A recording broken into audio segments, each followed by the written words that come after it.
عصمت لغاری بھائی پوچھتے ہیں مفتی صاحب کچھ لوگ میت دفن کرنے کے بعد اور دعا کرنا سے پہلے اذان دیتے ہیں، کیا یہ جائز ہے؟ بیٹا اذان کس معاملے پہ وفات کے بعد آپ دیتے ہیں قبر کے اوپر ٹھہر کے؟ لوگ کہتے ہیں شیطان بھگانے کے لیے. میں نے کہا قبر میں شیطان تو نہیں آتا، قبر میں تو فرشتے آتے ہیں. تیری قبر میں شیطان آتے ہیں تو اذان دے دیا کر، پھر تو میں مان جاؤں گا.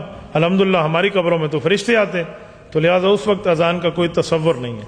ایک بندے نے کہا جی نہیں شیطان آتا ہے اس وقت کے فرشتوں، غلط جواب دو. میں نے کہا اتنے تھے اور سنتے آ رہے ہیں کہ مرنے والے کے پیچھے شیطان اتر جاتا ہے اور تو کہتا ہے شیطان چڑھ جاتا ہے، تو تھوڑا گزارا کر، کیا کہہ رہا ہے؟ میں نے کہا تجھے پتہ ہے شیطان کہاں ہوتا ہے؟ جہاں نہ اللہم جنبنی الشیطان کی دعا پڑھی جاتی ہے.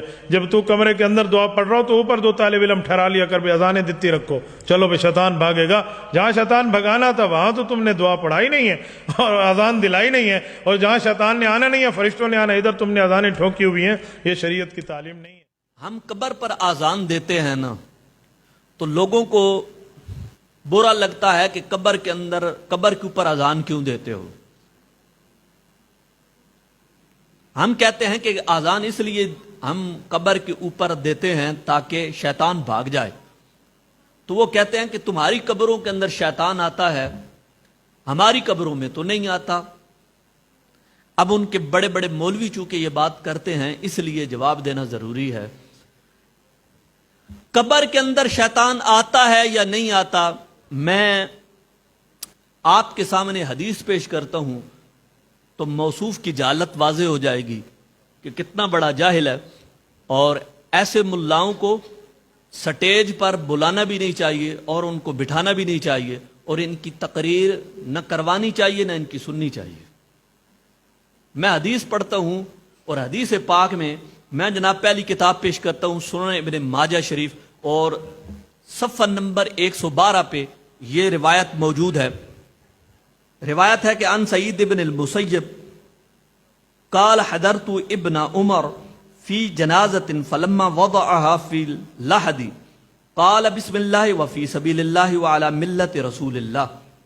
حضرت سعید بن مسیب رضی اللہ تعالیٰ عنہ کہتے ہیں کہ میں حضرت عبداللہ بن عمر رضی اللہ تعالیٰ عنہ کے ساتھ ایک جنازے میں حاضر ہوا تو میت کو قبر کے اندر رکھ دیا گیا. تو آپ نے دعا پڑھی، آپ نے فرمایا بسم اللہ وفی سبیل اللہ وعلی ملت رسول اللہ. آپ نے یہ دعا مانگی. پھر اس کے بعد فلما اخذ فی تسویۃ اللبن علی اللحد، اور پھر آپ نے قبر پر مٹی کو برابر کرتے ہوئے آپ نے دعا مانگی. وہ دیکھیے اب آپ دیکھنا، میت قبر کے اندر ہے، مٹی برابر کر رہے ہیں اور اوپر صحابی رسول دعا مانگ رہے ہیں. اور دعا کیا مانگتے ہیں؟ بقول اس مولا کے کہ مولانا صاحب کہہ رہے ہیں کہ قبر کے اندر شیطان نہیں ہوتا. تو پھر اب یہ دعا میں کیا کہتے ہیں؟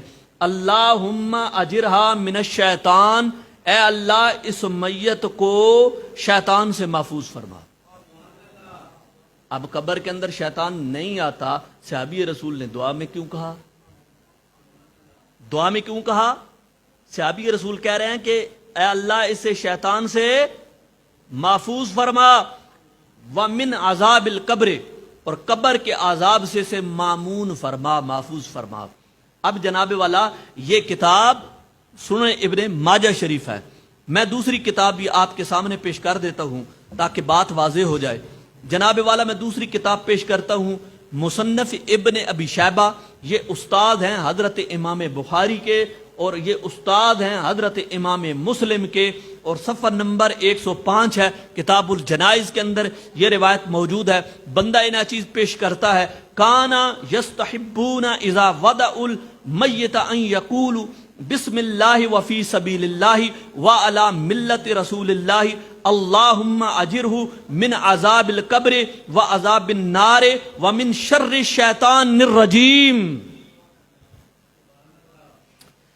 کہ اب اس روایت کے اندر جو استاد ہیں امام بخاری اور امام مسلم کے، مصنف ابن ابی شیبہ کتاب کا نام ہے، اور صفحہ نمبر 105 میں درج ہے کہ مستحب جانتے تھے کہ جب میت کو دفن کریں تو یوں کہیں اللہ کے نام سے اور اللہ کی راہ میں اور رسول اللہ صلی اللہ علیہ وسلم کی ملت پر، الہی اسے عذاب قبر اور عذاب دوزخ اور شیطان ملعون کے شر سے پناہ بخش.